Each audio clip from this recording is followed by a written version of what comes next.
Right now the wall is being erected, as you can see here. We felt as though it was really important to include the separation barrier, as it's such a symbol of the Israeli occupation. And what we want to recreate in this event is how the Palestinian farmers have to pass through this wall every day, or whenever they're allowed to get to their own fields.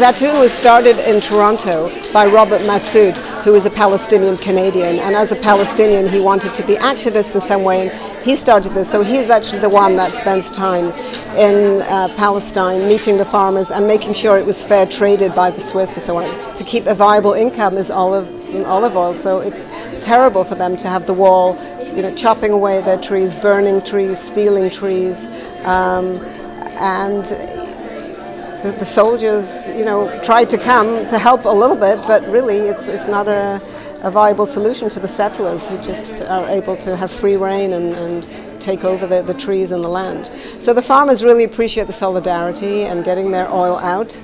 Also, the oil is a very spiritual thing. I mean, in all of our religions, the olive oil, whether it's for christening or Hanukkah for Jews, or for them, olive oil is a very sacred substance. So it's very meaningful to them to be able to produce it.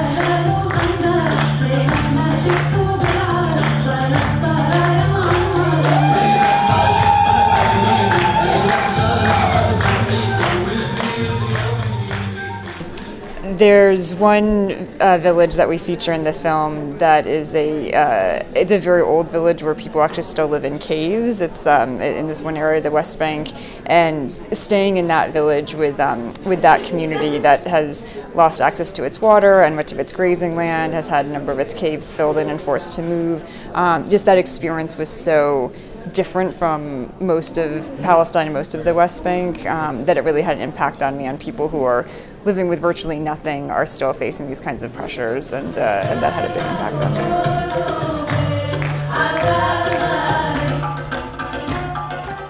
We had wanted to have a separation barrier because the idea was to recreate the experience. This was the original idea, was to actually recreate the experience of the Palestinians that have to access their farmland but cannot.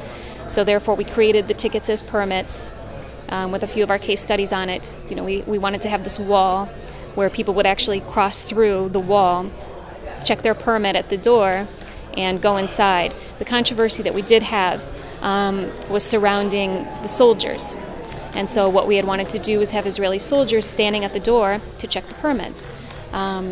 We had controversy even before it went to security. We had controversy even just talking about it amongst our group.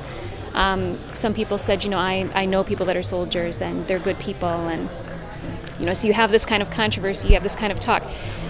For us, we wanted to push forward with the soldiers because it wasn't, again, an Israel versus Palestine type of event. It was an event recreating reality. And the reality is the wall exists. And the reality is soldiers are there and they're checking permits.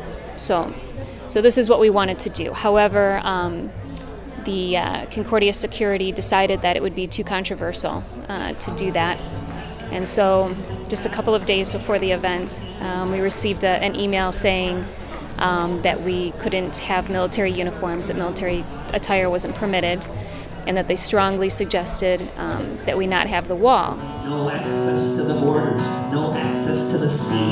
The world began to see this unavoidable stamp. The most crowded place on earth was now a concentration camp. Israeli jet fighters bombed Gaza from the air, and they kept out the supplies needed to rebuild and repair.